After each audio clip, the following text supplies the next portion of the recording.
Du 1er au 31 décembre 2021, vivons au cœur des événements des derniers jours. Le retour de Jésus, les 7 dernières plaies et bien d'autres avec le livre « Événements des derniers jours ». Des réponses claires et simples pour un temps comme celui-ci. Infoline 05 96 63 10 97. Boutique Vie et Santé.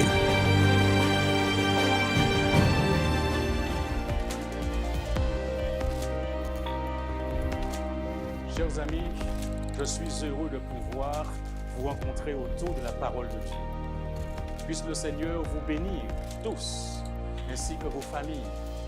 Le sujet que nous abordons aujourd'hui s'intitule « Babylone, une chute annoncée ».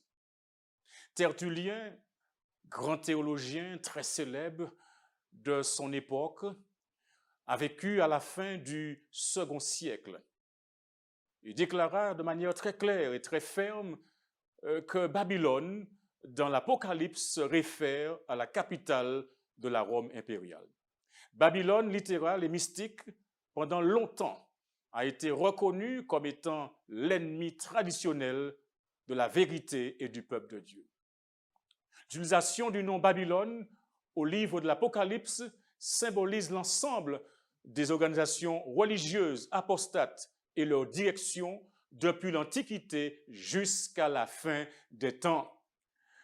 L'une des comparaisons indiquait ici des nombreux passages de l'Ancien Testament où les péchés et le sort de la Babylone littérale sont présentés largement avec ceux de la Babylone mystique, rend évident la pertinence de l'application figurative du nom.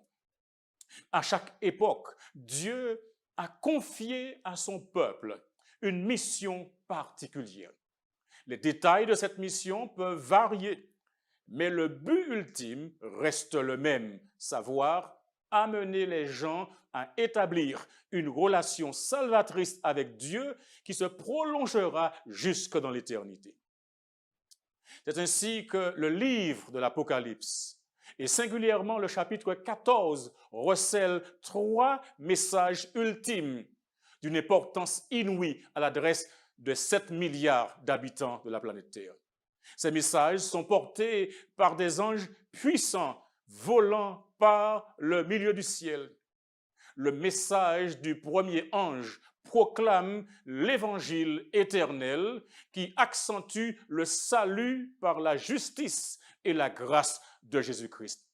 Apocalypse 14, verset 6 déclare « Je vis un autre ange qui volait par le milieu du ciel, ayant un évangile éternel pour l'annoncer aux habitants de la terre, à toute nation, à toute tribu, à toute langue et à tout peuple. L'ange annonce que l'heure du jugement est venue et appelle les gens de la terre à revenir au véritable culte de Dieu en le reconnaissant comme le Créateur. » Le verset 7 dit, « Il disait d'une voix forte, craignez Dieu et donnez-lui gloire, car l'heure de son jugement est venue, et adorez celui qui a fait le ciel et la terre et la mer et les sources d'eau. » Cet appel à adorer Dieu en tant que créateur requiert automatiquement la responsabilité d'observer le jour qui honore son acte créateur, c'est-à-dire le 7e jour de la semaine, le sabbat. Prenez le temps, calmement, de lire Exode chapitre 20, versets 8 à 11. Mais il y a plus qu'adorer Dieu en tant que créateur. Il faut aussi être prêt à rejeter les fausses théories sur l'origine de la vie. Et cela implique qu'on ne peut croire à l'évolution tout en affirmant que Dieu est le créateur du ciel et de la terre. Le message du second ange est l'objet principal de cette conférence sur la chute de Babylone. Écoutez ce qu'il dit dans Apocalypse 14, verset 8. « Elle est tombée, Babylone la grande, qui a abreuvé toutes les nations du vin de la fureur de son impudicité. » Ce passage fait écho au texte d'Ésaïe, chapitre 21, verset 9. Et voici, il vient de la cavalerie, des cavaliers 2 à 2. Elle prit encore la parole et dit, elle est tombée Babylone. Et toutes les images de ces dieux sont brisées par terre. Le texte hébreu répète le terme Babylone. La répétition du verbe Babylone, la répétition du mot Babylone donne l'emphase au message. Babylone est un terme complet que Jean emploie pour décrire toutes les associations et mouvements religieux qui se sont écartés de la vérité. Et cette chute est graduelle, voire progressive et cumulative. Ce qu'il faut comprendre ici, c'est qu'il y a un peuple. Oui, il y a un peuple, et loué soit Dieu, un peuple qui reste loyal à Dieu, coûte que coûte, advienne que pourra, et qui, selon Apocalypse, chapitre 14, verset 4, est décrit comme étant ceux qui ne se sont pas souillés avec des femmes, car ils sont vierges, ils suivent l'agneau partout où il va. Ils ont été rachetés d'entre les hommes comme des prémices pour Dieu et pour l'agneau. Arrêtons-nous un instant et expliquons tout cela. Souvenez-vous que nous avons vu dans une précédente conférence que la Bible emploie souvent l'image d'une femme afin de représenter une église. Ainsi, une femme pure représente la véritable église et une femme immorale représente l'église apostate. À ce propos, je vous invite à faire une lecture attentive et comparative des chapitres 12 et 17 de l'Apocalypse. Mais regardons le chapitre 17, les versets 1 à 5. L'Apocalypse 17, versets 1 à 5, dresse le portrait d'une femme qui influence d'autres, au point où ces dernières suivent ses empreintes et se comportent en tant que ses filles. Voyez comment l'auteur du dernier livre de la Bible, qui délivre les derniers messages que Dieu a pour un monde, nomme cette femme, la grande prostituée, qui est assise sur les grandes eaux. C'est avec elle que les rois de la terre se sont livrés à l'impudicité. Et c'est du vin de son impudicité que les habitants de la terre se sont enivrés. Ainsi, nous pouvons comprendre que ceux qui aiment la vérité, ceux qui aiment Dieu, refusent de se compromettre avec Babylone. Ce sont ceux qui ne se sont pas souillés avec des femmes, car ils sont vierges, ils suivent l'agneau partout où il va. Ici, sans doute, la référence est figurative à la souffrance des relations illicites. Le temps du verbe grec peut être significatif, car il réfère l'action à un point spécifique ou à une période de temps, ici sans doute au temps où la coalition des éléments religieux symbolisés par les femmes mettront toute la pression sur les saints pour qu'ils cessent d'être fidèles à Dieu et à ses commandements et se joignent à leur organisation. Mais écoutez bien ce que je vais dire maintenant. Tout fléchissement, toute capitulation constituera un acte de souillure. Ils ne le feront pas, ils ne feront aucun compromis, car ils sont vierges. Oui, ils sont vierges, du grec parthemoi, un terme utilisé à la fois pour les hommes et pour les femmes, ici pour les hommes. Il est clair, à la fois dans le grec et dans la figure des vierges, il signifie ne pas être souillé avec des femmes. Parce que tout le passage est métaphorique. La virginité littérale, que ce soit des hommes ou des femmes, n'est pas le point de considération ici. Si c'était le cas, ce passage serait en contradiction avec les autres textes de l'Écriture qui recommandent le mariage et la relation du mariage, notamment celui de 1 Corinthiens chapitre 7, versets 1 à 5. On appelle les saints des vierges parce qu'ils ont gardé une distance avec Babylone, ou alors ils n'ont plus rien à faire avec elle. En d'autres termes, selon Apocalypse 18, verset 4, ils sont sortis du milieu de Babylone afin de ne pas participer à ses péchés. Ils ont refusé tout lien avec Babylone. Et ces filles, au moment où ils sont devenus des agents de Satan dans son ultime effort pour éradiquer les saints, ils ne s'étaient pas souillés par l'association avec cette union d'éléments religieux ralliés par Satan, bien qu'autrefois, ils aient appartenu à l'un de ces divers groupes maintenant amalgamés. Babylone, une chute annoncée. Cette annonce de la chute de Babylone trouve son accomplissement des derniers jours dans l'abandon du protestantisme en général, de la pureté et de la simplicité de l'Évangile. C'est donc à ces églises-là que le prophète sans doute se réfère-t-il. Ce message de la chute de Babylone a été présenté pour la première fois au cours de l'été de l'année 1844. Parce que dans la prophétie, cette annonce suit la prédication du jugement et parce que les églises auxquelles ce message s'applique étaient autrefois pures, Babylone fait ici référence aux églises qui ont rejeté l'avertissement du jugement. Craignez Dieu et donnez-lui gloire. Adorez celui qui a fait le ciel et la terre et la mer et les sources d'eau. Le message, elle est tombée, Babylone la grande, est répété dans Apocalypse 18, versets 1 à 4.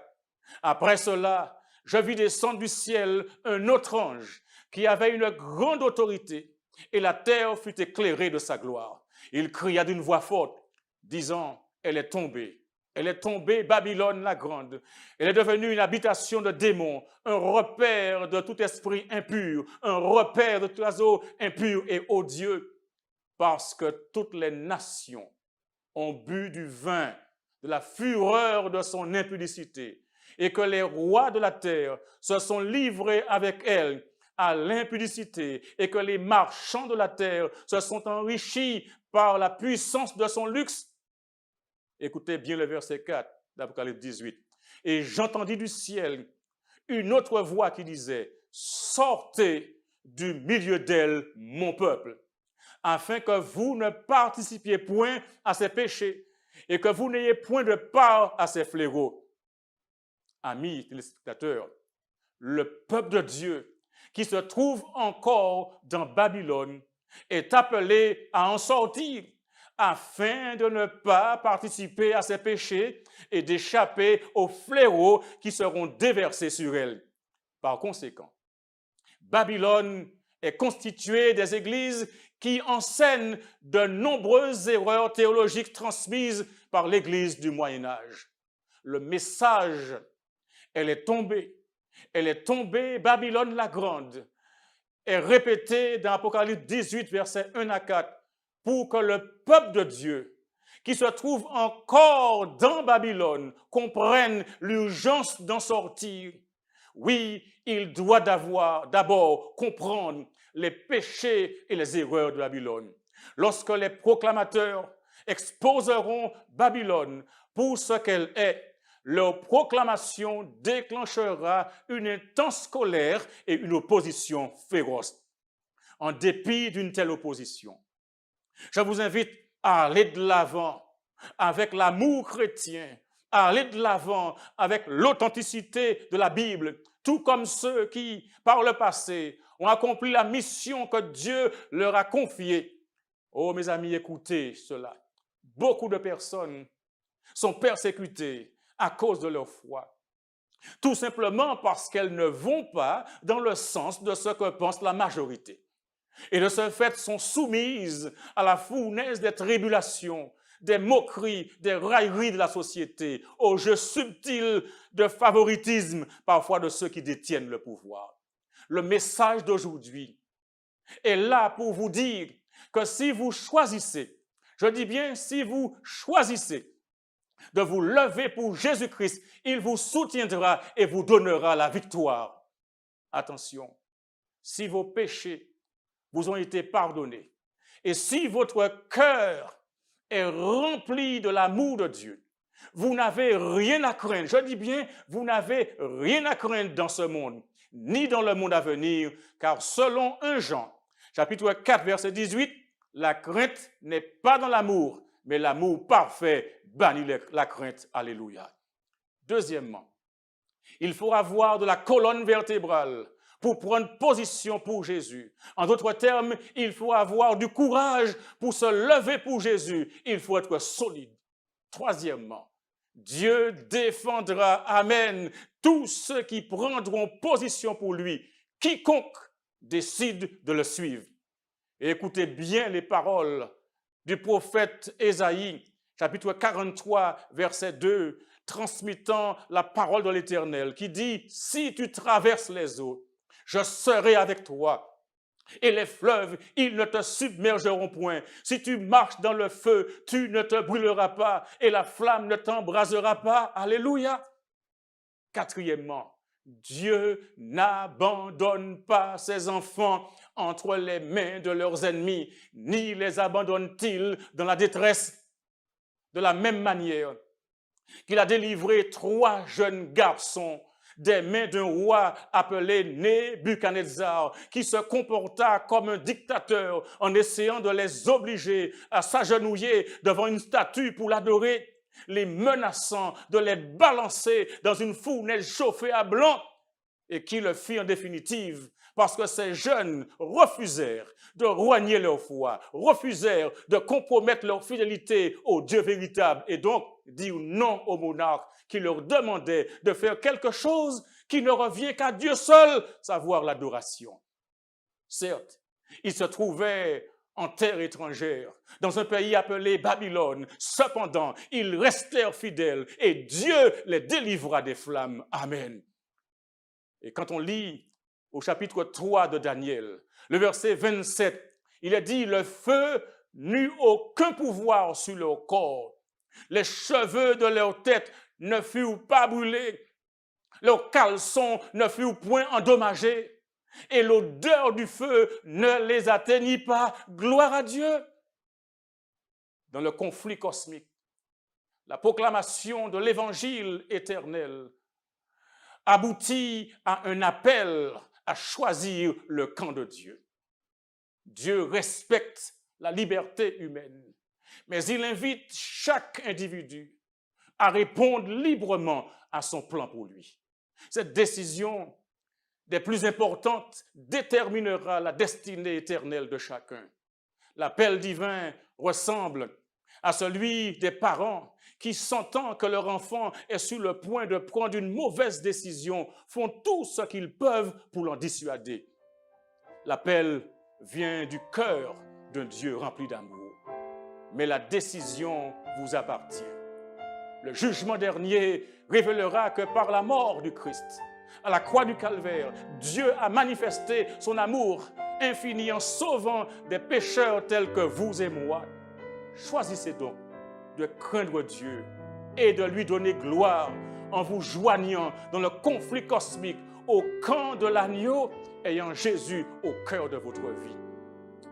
Mes amis, au cœur des événements des derniers jours, Jésus peut être au cœur de votre vie. Dites-lui, entre tes mains j'abandonne tout ce que j'appelle le mien. Oh, ne permets à personne, Seigneur, d'en reprendre rien. Oui, prends tout, Seigneur. En des temps pareils, il nous faut d'un sauveur. En des temps pareils, il nous faut d'une ancre. Soyez-en rassurés. Votre ancre tiendra bon si elle s'agrippe au solide roc séculaire, Jésus-Christ. Êtes-vous prêts à vous lever pour Jésus? Êtes-vous décidé à faire toute sa volonté? Êtes-vous prêt à le suivre partout et jusqu'au bout, y compris dans les eaux baptismales? Êtes-vous prêt à déclarer, peu m'importe ce que les gens pourraient penser ou dire, moi Daniel, moi Philippe, moi Marcel, moi Jacqueline, j'ai choisi de marcher avec Jésus. Je me lève pour toi, Jésus. Ne vous appuyez plus sur un système qui est tombé, Babylone, mais appuyez-vous sur le rocher des siècles, Jésus-Christ, sauveur du monde, le roi des rois, le Seigneur des seigneurs, et dites, à partir d'aujourd'hui, je ferai tout ce que Jésus me demandera, car je l'ai accepté dans ma vie.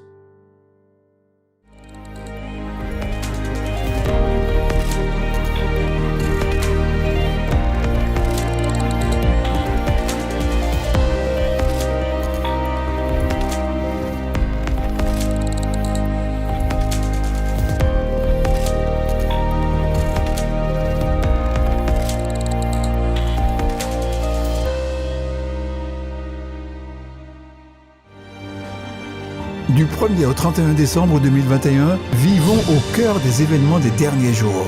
Le retour de Jésus, les 7 dernières plaies et bien d'autres avec le livre « Événements des derniers jours ». Des réponses claires et simples pour un temps comme celui-ci. Infoline 05 96 63 10 97. Boutique Vie et Santé. Le département des publications de la Fédération de la Martinique vous présente Jésus, au cœur des événements des derniers jours. Avec le conférencier Daniel Lassonnier sur Zouk TV et Espérance Média, Jésus, au cœur des événements des derniers jours, du 6 au 19 décembre 2021, à partir de 18h, le samedi et le dimanche, 19h30.